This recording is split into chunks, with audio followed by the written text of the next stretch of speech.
आपका news bulletin में मैं हूं आपके साथ सुहानी बहुगुना। बुलेटिन की शुरुआत से पहले एक नजर इस वक्त की हेडलाइंस पर। बिहार की पूर्व मुख्यमंत्री और आरजेडी नेता राबड़ी देवी के आवास के बाहर लगाए गए पोस्टर पर लिखा है, ना झुका हूं ना झुकूंगा, टाइगर अभी जिंदा है। 7 मार्च को भड़की हिंसा के बाद नागपुर के 10 पुलिस थाना क्षेत्रों में तीसरे दिन भी कर्फ्यू जारी। दिल्ली मेट्रो स्टेशन से गायब हुई युवती का कत्ल, दादी ने सीएम योगी से लगाई गुहार, बोली हत्यारों का हो एनकाउंटर। सरकारी देशी शराब की दुकान पर महिला ने किया उग्र प्रदर्शन, देशी शराब की दुकानों में घुसकर महिलाओं ने की तोड़फोड़। आईपीएल में हट सकता है गेंद पर से लार का प्रतिबंध। चलिए अब जानते हैं खबरों को विस्तार में। खबर उत्तर प्रदेश के वाराणसी से है, जहां प्रेम प्रसंग में युवक की गोली मारकर हत्या कर दी गई।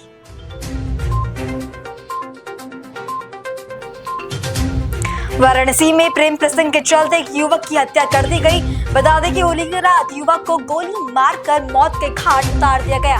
उसकी पूर्व प्रेमिका ने अपने नए प्रेमी के साथ इस हत्या को अंजाम दिया। वाराणसी के जेतपुरा थाना क्षेत्र के औसनगंज का ये पूरा मामला है। एडीसीपी काशी जोन के नेतृत्व में मामले का खुलासा हुआ है। पुलिस ने मृतक की प्रेमिका और उसके नए प्रेमी को गिरफ्तार कर लिया है। मुखबिर की सूचना पर एक गिरफ्तारी की गई है। 14/3/2025 थाना जेतपुरा में देर रात एक व्यक्ति को गोली मार के हत्या किया गया था, जिसका नाम है दिलजीत उर्फ रंगोली।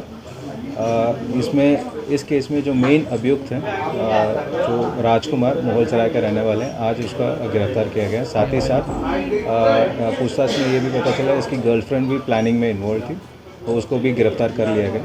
और ये जो घटना में प्रयुक्त 2 व्हीलर था उसको बरामद कर लिया, और जो वेपन जो असला था वो अभी इसको बरामदगी नहीं हुई है, और इसका पीसीआर लेके वो बरामदगी सुनिश्चित किया गया है। अभी से पूछताछ में क्या चीज़ें सामने आई, क्या वजह रही? ये प्रेम प्रसंग का ही मामला सामने आई है। जो मृतक हैं, पहले जो गिरफ्तार हुए जो लड़की है उसके संपर्क में थी, फिर जब इसका ब्रेकअप हो गया था, फिर उसके बाद जो मेन अभियुक्त हैं उनके संपर्क में आया। फिर ये इस बात पे मन मुटाव हुई थी, और 1 महीने पहले से इसको पूरा प्लानिंग करके 14 तारीख को इसको गोली मार के हत्या की गई थी। इसमें क्या वो लड़की और वो जो अपराध साबित किया है, दोनों एक्यूज बनाए गए हैं? कितनी गिरफ्तारी ये क्या बरामदगी हुई है? आज इन दोनों का, जो राजकुमार और राजकुमार की गर्लफ्रेंड है, दोनों को गिरफ्तार कर जेल भेजा जा रहा है, और राजकुमार का पीसीआर लिया जाएगा, और उसकी निशानदेही से ये जो घटना में प्रयुक्त असला है उसको भी बरामद किया जाएगा। और जब मिला के ये एक तरह से प्रेम मोहब्बत या प्रेम प्रपंच कहे तो ये इस तरह का मामला है कि पुराने बॉयफ्रेंड को रास्ते से हटाने के लिए नए बॉयफ्रेंड के साथ मिलकर साजिश रची है। ये प्रथम दृष्टिया यही है जो पूछताछ में हमको मिला। जो पुराना बॉयफ्रेंड है वो परेशान कर रहे थे। इनके कहना है कि इनको बार बार उनसे दोबारा संपर्क करने के प्रयास कर रहा था, उससे नाराज़ होकर ये वजह से घटना कर दी। इसकी शादी भी लग गई थी दिलजीत की, इसके बावजूद भी जैसा सुनने में आ रहा है कि इसकी मंगनी हो गई थी, इसके बावजूद इस तरह से लड़की के संपर्क में रहना, उसको न छोड़ना। ये जो 2 अभियुक्त अरेस्ट हुए उनसे और जानकारी करेंगे, क्यों क्या परेशानी थी इतना ज़्यादा, उसको भी अवगत करेगा। पूरे क्राइम में जो लड़की है उसकी क्या भूमिका थी? क्या पूरे जो षड्यंत्र रचने से लेके और सब उसकी लोकेशन और टाइमिंग वगैरह, क्या लड़की भी सब चीज़ें उसको शेयर की और पूरे क्राइम में वो साथ दी? ये घटना के दौरान गोली मारते समय ये एक्टिव इन्वॉल्वमेंट है राजकुमार में थे, लेकिन प्लानिंग के रूप में 1 महीने पहले से ये जो मेन अभियुक्त राजकुमार है वो पहले से ही प्लान किया था, और जो भी असला यूज हुई थी इस संबंध में इनसे डिस्कशन भी हुई है जो लड़की से। तो इसी बेसिस में इनको अभियुक्त बना के जेल भेजा था। जो लड़की प्लानिंग में भी शामिल थी, लड़की जो अभियुक्ता है वो भी प्लानिंग? जो प्रथम दृष्टया हमको जो एविडेंसेस मिली है और जो इनका स्टेटमेंट है, स्टेटमेंट के हिसाब से इसको इन दोनों को गिरफ्तार किया गया। किस तरह से साजिश रची? जो थोड़ा फोकस करिए उस लड़की पे, अगर बता सके कि उसका क्या इन्वॉल्वमेंट रहा। वही है, आपसे पहले बताया था, 1 महीने पहले से इन्होंने प्लानिंग किए थे और ये इन्होंने 1 महीने पहले से असला खरीदा था और ये लड़की को दिखाया भी था ये असला मैंने खरीदा है। और वीडियो चैट में जो इनका कहना है कि वीडियो चैट में मैंने दिखाया भी था और ये जो अभियुक्त का मेन स्टेटमेंट के हिसाब से ये लड़की का इन्वॉल्वमेंट इसमें साबित हो रही है। वीडियो में सीसीटीवी फुटेज में भी बार बार दिख रहा है लड़का किसी से फ़ोन पे बात कर रहा है या चैट कर रहा है, तो ऐसा तो नहीं वो लड़की ही साथ में रही हो और बताई हो अपने नए बॉयफ्रेंड को? सीसीटीवी में एकदम क्लियर है। तो घटना के समय केवल जो मेन अभियुक्त राजकुमार है, राजकुमार का ही एक्टिव इन्वॉल्वमेंट इस घटना में, लेकिन प्लानिंग में पूरा लड़की का भी इन्वॉल्वमेंट रही है। और ये जो पूरा टीम को प्रोत्साहन के रूप में 15,000 रुपये की नगद पुरस्कार घोषित किया। मृतक और अभियुक्त क्या पहले एक दूसरे को जानते थे? जो मृतक था वो जो हाँ, नया बॉयफ्रेंड? ये तीनों आपस में जानते हैं सबको एक। और ये जो मृतक है, मृतक की थ्रू ये अभियुक्त के साथ संपर्क में आया था लड़की। कुछ पता चला ये जो मृतक है और जो अभियुक्त था उसका किस तरह संपर्क शुरू में हुआ था या कैसे दोस्ती हुई थी? क्या अभी जांच का विषय है, वो जांच करते हैं। ठीक है। अगली खबर उत्तर प्रदेश के अलीगढ़ से है, जहां शिक्षा विभाग में साल 2003 से 2013 के बीच शिक्षकों की जीपीएफ खातों में बड़ा घोटाला सामने आया। इस घोटाले में 520 शिक्षकों के नाम पर डमी खाते खोलकर 5 करोड़ रुपए से अधिक की हेराफेरी की गई। मामले की जांच के बाद अपर मुख्य सचिव बेसिक शिक्षा के निर्देश पर बीएसए डॉक्टर राकेश कुमार सिंह ने मंगलवार को 11 बीएसए समेत 61 अधिकारियों और कर्मचारियों के खिलाफ मुकदमा दर्ज कराया। ये सन 2003 से 2013 तक एक जांच कराई गई थी शिक्षण कर्मचारियों के जीपीएफ की अग्रिम और अंतरिम भुगतान को लेकर के। इसकी जांच जो शासन स्तर पे सचिव बेसिक शिक्षा परिषद के द्वारा कराई गई थी और उसमें कुछ घोटाले संबंधी चीज़ें निकल के आई हैं, जिसमें सरकारी पैसों का जीपीएफ के पैसों का गबन किया गया। इसी संबंध में यहाँ के बेसिक शिक्षा अधिकारी द्वारा एक एफआईआर बन्ना देवी थाने में उस जाँच के आधार पर कराई गई, जिसका की विवेचना के उपरांत इसकी अग्रिम कार्रवाई की जाएगी। इसमें तत्कालीन जो भी 2003 से 2013 के बीच में जितने भी बेसिक शिक्षा अधिकारी और जीपीएफ पोर्टल को देखने वाले जो भी मुंशी और कर्मचारीगण थे, उन सभी को नियुक्त किया गया है। बाकी चीज़ें सारे अभिलेख प्राप्त करने के बाद और उनको अवलोकन और परीक्षण करने के उपरांत बताया जा सकता है कि इसमें कौन कौन लोग इन्वॉल्व रहे और किसकी किस में गलती पाई जा रही है। एफआईआर जो कराई है किसकी तरफ से कराई गई है और किन के खिलाफ? ये एफआईआर मेरे द्वारा कराई गई है। मैं राकेश सिंह, जिला बेसिक शिक्षा अधिकारी अलीगढ़ हूँ। वित्तीय वर्ष 2003 से 2013 के बीच में जीपीएफ जो शिक्षकों को दिए जाते हैं उसमें 2 स्तरों पे जांच हुई थी। दोनों स्तरों में घोटाले की पुष्टि हुई। जो वास्तविक लाभार्थी था उसको धनराशि ना मिल करके उसकी धनराशि दूसरे को दे दी गई थी। लेजर के पन्ने गायब थी। दोनों जांचों में बहुत सारी अनियमितता पाई गई थी। तो जो 2003 से 13 के बीच में जितने भी अधिकारी थे, जितने भी कर्मचारी थे, खंड शिक्षा अधिकारी थे, जिनके कार्यकाल में ये गबन हुआ है, उनके विरुद्ध कल एफआईआर कराई गई है। कितने लोग हैं? पहली जांच में लगभग 4 करोड़ 67 लाख की धनराशि आई थी, लेकिन जब उसकी ऑडिट जांच कराई गई तो ये लगभग 2 करोड़ के आसपास की धनराशि आई है।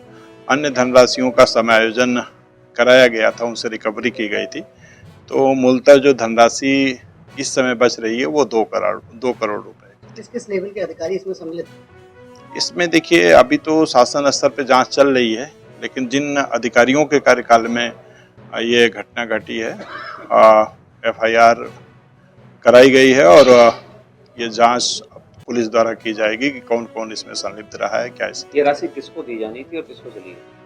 ये राशि वास्तविक रूप से जिन शिक्षकों को दी जानी थी उनको ना मिल करके दूसरे शिक्षकों को दे दी गई, फर्जीवाड़ा करके, अभिलेखों में छेड़छाड़ करके गलत तरीके से।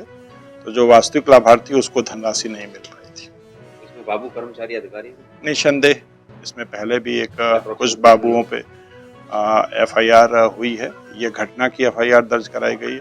मुझे लगता है कि इसमें 65 से 70 लोग इन्वॉल्व हैं। अब ये जांच का विषय है कि जांच में क्या स्थिति आती है। सर बीएसए कितने होंगे इसमें लोग?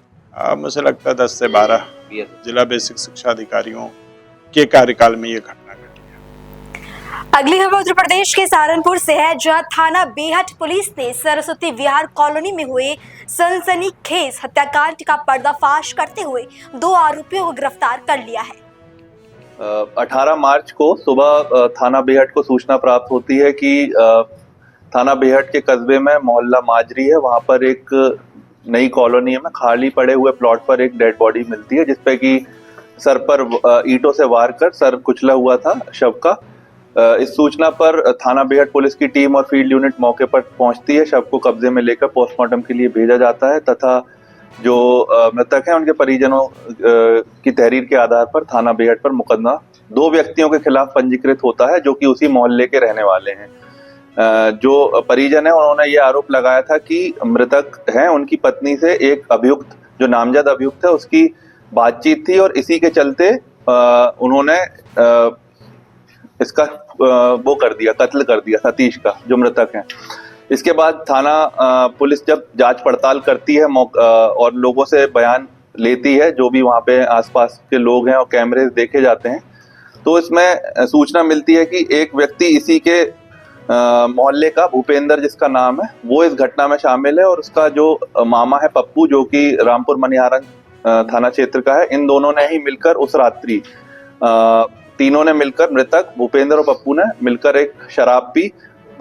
शराब पीने के उपरांत उनकी किसी बात को लेकर झगड़ा हो गया और उसके बाद जो अभियुक्त भूपेंद्र और पप्पू हैं उन्होंने पास में पड़ी हुई ईंट से सतीश के सर में वार किया और उसके बाद वो तड़पने लगा। उसके बाद उसको घसीटकर दूसरे एरिया पर ले गए और जहां पर उसे सर कुचलकर उसकी पहचान छुपाने के इरादे से और उसे मार दिया और वहां से भागने निकले।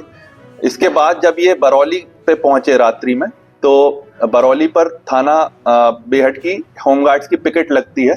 वहां पर जो होमगार्ड्स थे उन्होंने इनसे, जब इनकी शर्ट पर खून लगा था, तो उनसे पूछताछ भी की कि ये लोग कहाँ से आ रहे हैं। उन्होंने ये बताया कि हमारा एक्सीडेंट हो गया है और उसके बाद हम इलाज कराने के लिए जा रहे हैं। उनकी होमगार्ड्स द्वारा वीडियो बनाई गई मौके पर, फिर उन्हें वहां से जाने दिया।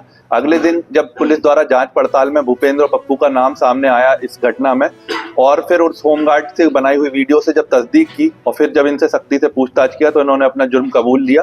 इस पूरी घटना से जो नामजद अभियुक्त हैं, जो बेगुनाह हैं, पुलिस ने जो तफ्तीश के दौरान उनका नाम निकाला गया और जो बेगुनाह है वो जेल जाने से इसमें बचे और जो असली में अभियुक्त हैं उनको एक दिन के अंदर जो है थाना बेहट पुलिस ने गिरफ्तार कर आज माननीय न्यायालय के समक्ष पेश किया जा रहा है। साथ ही जो खून में सने हुए कपड़े थे वो बरामद किया है, जो आला कत्ल है, जो ईंट है, वो बरामद किया है। साथ ही घटना का जो मोटिव है, पूछताछ में भूपेंद्र ने ये बताया कि जब ये दारू पी रहे थे साथ में मिलकर, तो भूपेंद्र ने ये बोला कि उसकी बीवी के चाल चलन के बारे में कुछ कमेंट किया, जिससे कि गुस्सा आया सतीश को और झड़प हुई दोनों के बीच में। भूपेंद्र ने फिर उसको ईंट से वार कर उसे घायल कर दिया, उसके बाद उसे घसीट कर ले गया और उसे फिर जान से मार दिया। इस पे जब आपराधिक इतिहास चेक किया गया भूपेंद्र का, तो इसके ऊपर पूर्व में भी एक 307 का मुकदमा पंजीकृत है। ये आपराधिक प्रवृत्ति का व्यक्ति है और इसने फिर ये मर्डर भी कबूला है और आज इसे गिरफ्तार कर माननीय न्यायालय के समक्ष पेश किया। खबरों का सिलसिला आगे भी जारी है, फिलहाल रुकेंगे एक छोटे से ब्रेक के लिए।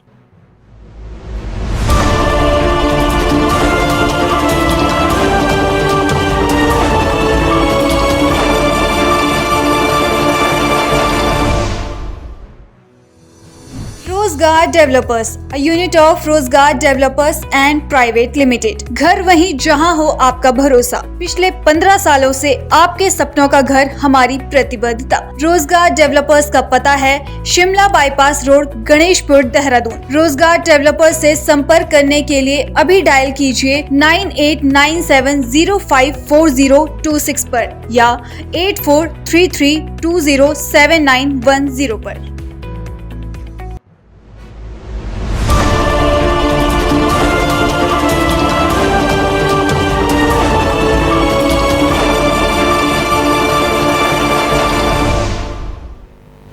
और इस छोटे से ब्रेक के बाद आपका बुलेटिन में फिर से स्वागत है।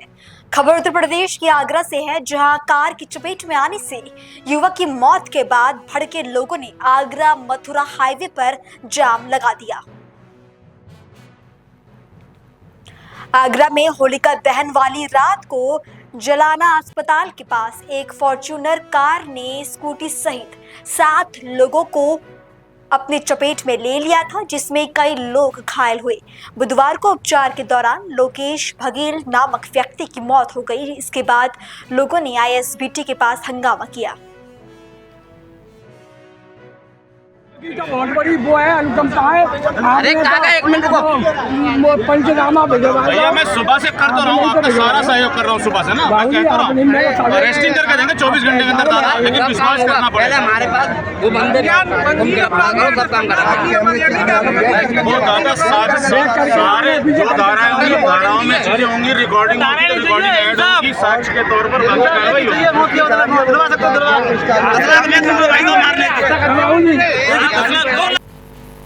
खबर गुजरात के वलसाड से, जहां जिले में होने वाली दुर्घटनाओं को रोकने के लिए पुलिस विभाग ने विभिन्न उद्योग संघ एवं लायंस परिवार के सहयोग से जिले के उद्योगों में नो हेलमेट नो एंट्री अभियान शुरू किया है। इस अभियान के तहत हर उद्योग में श्रमिक तभी प्रवेश करेंगे जब वो हेलमेट पहनकर आएंगे। 5000 થી વધારે કંપનીઓ છે, કેટલો બેનિફિટ થશે લોકોના જીવ બચાવવા માટે? વલસાડ જિલ્લો ઇન્ડસ્ટ્રીયલ જિલ્લો છે, ખાસ કરીને વાપી વિસ્તાર, પારડી વિસ્તાર, ઉમરગામ વિસ્તાર, સમગ્ર જિલ્લાના અલગ અલગ જે ઇન્ડસ્ટ્રીયલ એસોસિએશન છે, Vapi industrial association, Valsad industrial association, Pardi industrial association, Sarigam industrial association, Mora industrial association અને ઉમરગામ ઇન્ડસ્ટ્રીયલ, તમામ ઇન્ડસ્ટ્રીયલ એસોસિએશનના તમામ હોદ્દેદારોની આજે વીઆઈએ વાપી ઇન્ડસ્ટ્રીયલ એસોસિએશન અને લાયન્સ ક્લબના ઉપક્રમે વીઆઈના હોલ ખાતે એક મોટી મિટિંગ રાખવામાં આવી હતી।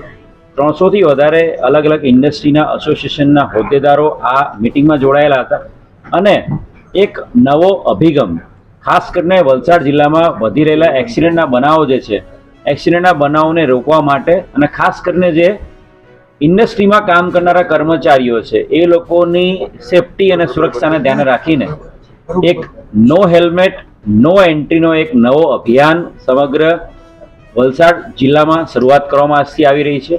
આ અભિયાનમાં તમામ ઇન્ડસ્ટ્રી એસોસિએશનના હોદ્દેદારો જોડાયા છે અને આવનારા દિવસોમાં વલસાડ જિલ્લાની તમામ જે ઇન્ડસ્ટ્રીઝ છે એ ઇન્ડસ્ટ્રીમાં કામ કરવા આવનારા તમામ એમ્પ્લોઈઝ છે એ એમની ઇન્ડસ્ટ્રીમાં એક ફેક્ટરી હોય, કંપની હોય, ફર્મ હોય કે કોઈ પણ પ્રકારનું જે ઇન્ડસ્ટ્રીયલ પ્લાન્ટ છે એમાં એમની એન્ટ્રી હેલ્મેટ વગર થશે નહીં અને આ જે ઉદ્દેશ છે આ ઉદ્દેશને પરિપૂર્ણ કરવાની જવાબદારી તમામ ઇન્ડસ્ટ્રીયલ એસોસિએશનના હોદ્દેદારોએ સંભાળી છે। આગામી સમયમાં જે પણ ઇન્ડસ્ટ્રીમાં જે ઇન્ડસ્ટ્રી પોતાના એમ્પ્લોયી માટે 100% આનું ઇમ્પ્લિમેન્ટેશન કરશે, હેલ્મેટ વગર કોઈ પણ એમ્પ્લોયીની જો એ ફેક્ટરીમાં એન્ટ્રી અલાઉ નહીં કરે અને ઇમ્પ્લિમેન્ટ કરશે તો આવનારા સમયમાં આ બાબતે ફરી 1 મહિના પછી આ પ્રકારનો એક નવો એક સેમિનાર રાખીને એવી તમામ ઇન્ડસ્ટ્રીનું પણ સન્માન કરવામાં આવશે અને વલસાડના તમામ મીડિયા મિત્રોના માધ્યમથી હું વલસાડની સમગ્ર જનતાને, તમામ જનતાને અને ખાસ કરીને મારા અલગ અલગ ફેક્ટરીમાં કામ કરતા મારા મજદૂર, મારા કર્મચારીઓને વિનંતી કરીશ કે આપ ક્યાંય પણ કોઈ પણ જગ્યાએ કામ પર કે નોકરી પર જાઓ છો તો આપ 2 વ્હીલર પર જાઓ છો તો અવશ્ય હેલ્મેટ પહેરીને આપ જાઓ। આપની સેફટી એ આપના પરિવારની સેફટી માટે પણ એટલી જ જરૂરી છે। આપ સેફ રહેશો, આપ હેલ્થી રહેશો તો આપના પત્ની અને આપના બાળકોની પણ એટલી જ સારી આપ કાળજી લઈ શકશો। Thank you. બાબતે કોઈ મોનિટરિંગ પાછળથી કરશે? अगली खबर उत्तर प्रदेश के चंदौली से है, जहां सरकारी देसी शराब की दुकान पर महिलाओं ने उग्र प्रदर्शन किया।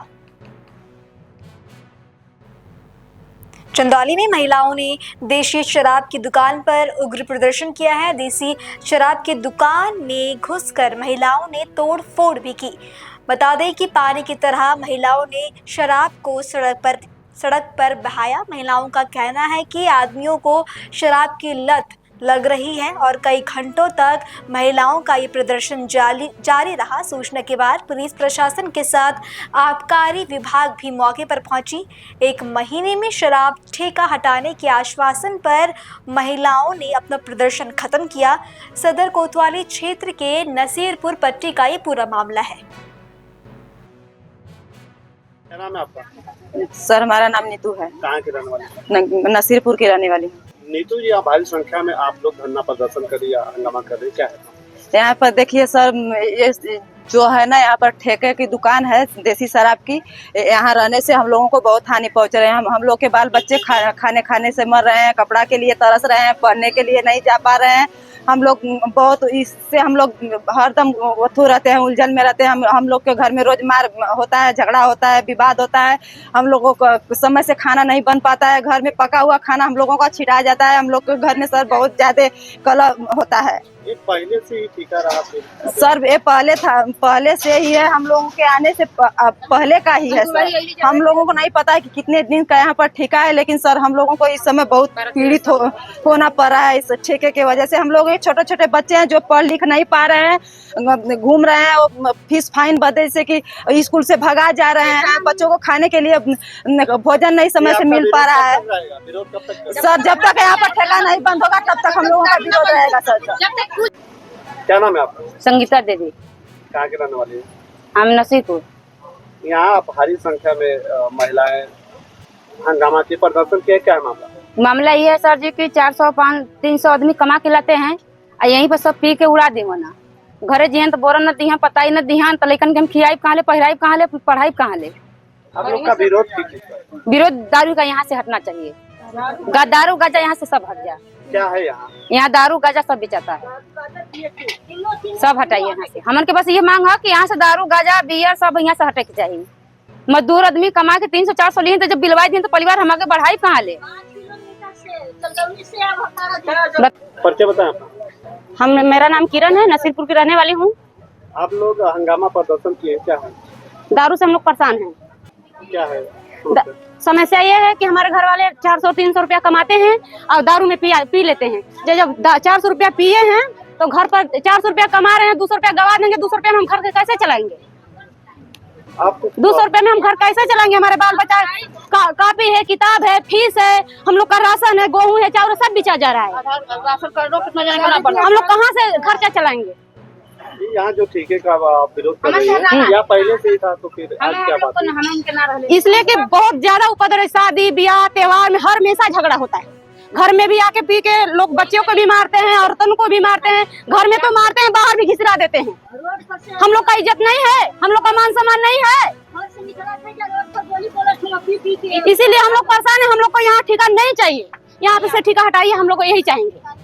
विरोध कब तक चलता रहेगा? जब तक ये हट न जाए, जब तक ठेका हटेगा नहीं तब तक विरोध होते रहेगा। और अगली खबर राजस्थान के बीकानेर के वल्लभ गार्डन से है, जहां एक पति पत्नी समेत उनकी बेटी घर पर मृत पाई गई।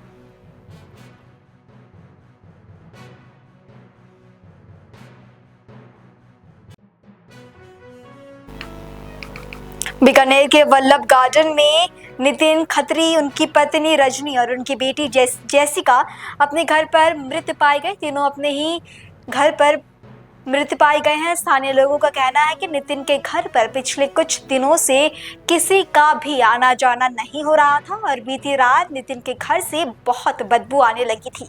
स्थानीय लोगों ने पुलिस को इस बात की सूचना दे दी है। जेएनवी थाना पुलिस, एसपी कावेंद्र सागर और एफएसएल टीम ने मौके पर पहुंचकर जांच शुरू कर दी है। शव 10 से 15 दिन पुराना बताया जा रहा है।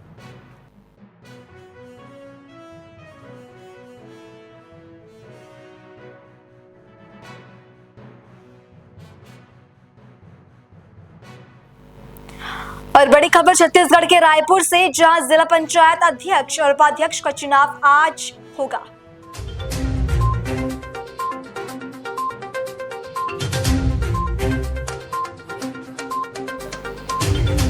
बता दें कि जिला पंचायत अध्यक्ष और उपाध्यक्ष का चुनाव आज हो रहा है। चुनाव के पहले कलेक्टर परिसर के बाहर हंगामा हुआ। ग्रामीणों को कलेक्टर परिसर के अंदर नहीं जाने दिया गया, जिसके चलते ग्रामीणों ने हंगामा किया।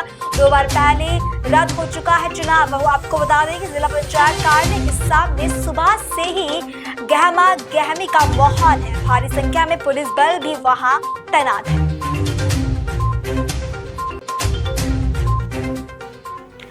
अगली खबर छत्तीसगढ़ के रायपुर से, जहां जिला पंचायत को अब आखिरकार नया अध्यक्ष मिल गया है। भारतीय जनता पार्टी समर्थित नवीन अग्रवाल जिला पंचायत अध्यक्ष चुने गए हैं। उन्होंने कांग्रेस के वतन चंद्रकार को 2 वोटों से मात दी है। चुनाव जीतने के बाद नवीन अग्रवाल ने शहर के विकास को पहली प्राथमिकता बताई। नहीं, खरीद प्रकोष्ठ कोई कुछ नहीं हुआ है। अन्नू तारक को निष्कासित था कांग्रेस से, बीजेपी के प्रभाव से प्रभावित होकर बीजेपी ज्वाइन किया। संदीप येदू ने भी बीजेपी ज्वाइन किया, बाकी सब बीजेपी समर्पित थे। तो हमारी संख्या 9 हुई, 9 वोट हमको मिले। अब उपाध्यक्ष भी आपका चुना जाएगा? हाँ, एकदम 100%। अच्छा, इस जीत के पीछे क्या मानते हैं? क्या ये पार्टी संगठन नेतृत्व का वो है। अब क्या प्राथमिकता रहेगी सर? अब वही है क्षेत्र का विकास, जिला पंचायत क्षेत्र में जो भी गांव आएंगे सब विकास होगा उनका जिले का। शामिल हुए थे, उपाध्यक्ष ने आपका भी नाम से रखा। बुलेटिन में अब बात स्पोर्ट्स के खबरों की। सुनील छेत्री ने अंतर्राष्ट्रीय संन्यास तोड़कर भारतीय फुटबॉल टीम में वापसी का जश्न गोल और जीत के साथ मनाया। भारत ने दोस्ताना फुटबॉल मैच में मालदीव पर 3-0 से एक तरफा जीत हासिल की। छेत्री ने खेल के 77वें मिनट में टीम के लिए तीसरा गोल हेडर के जरिए किया। ये उनका अंतर्राष्ट्रीय स्तर पर 95वां गोल है। इसके साथ ही भारत ने नवंबर 2023 और पिछले 12 मैचों से चले आ रहे जीत के सूखे को भी खत्म कर दिया है। पेरिस ओलंपिक में वेल्टरवेट वर्ग का स्वर्ण पदक जीतने वाली और पुरुष तत्व के लक्षणों के आरोपों में घिरी अल्जीरिया मुक्केबाज इमाम खलीफ महिला वर्ग में मुक्केबाजी जारी रखेंगी। उनकी ये घोषणा ऐसे समय में आई जब अगला ओलंपिक 2028 में लॉस एंजलिस में होने को है और अमेरिकी राष्ट्रपति डोनाल्ड ट्रंप ने ट्रांसजेंडर एथलीटों के महिला वर्ग में खेलने पर पूरी तरह पाबंदी लगा दी है। भारतीय विस्फोटक बल्लेबाज अभिषेक शर्मा और मिस्ट्री स्पिनर वरुण चक्रवर्ती ने अंतर्राष्ट्रीय क्रिकेट परिषद आईसीसी की ताजा T20 रैंकिंग में क्रमशः बल्लेबाजों और गेंदबाजों की सूची में अब तक का करियर का सर्वश्रेष्ठ दूसरा स्थान कायम रखा है। हार्दिक पांड्या 552 अंक के साथ ऑलराउंडरों की सूची में शीर्ष पर बने हुए हैं। भारतीय क्रिकेट बोर्ड 22 मार्च से शुरू हो रहे आईपीएल के सत्र में गेंद पर लार लगाने के प्रतिबंध को हटा सकता है। बीसीसीआई में इस प्रस्ताव पर विस्तार से चर्चा की गई और मुंबई में इसे कप्तानों के सामने रखा जाएगा। आपको बता दें कि कोरोना काल के दौरान आईसीसी ने गेंद को चमकाने के लिए उस पर लार लगाने पर प्रतिबंध लगा दिया था और आईपीएल में भी ये प्रतिबंध जारी रखा गया था। वैसे आईपीएल के दिशा निर्देश आईसीसी के अधिकार क्षेत्र से बाहर है।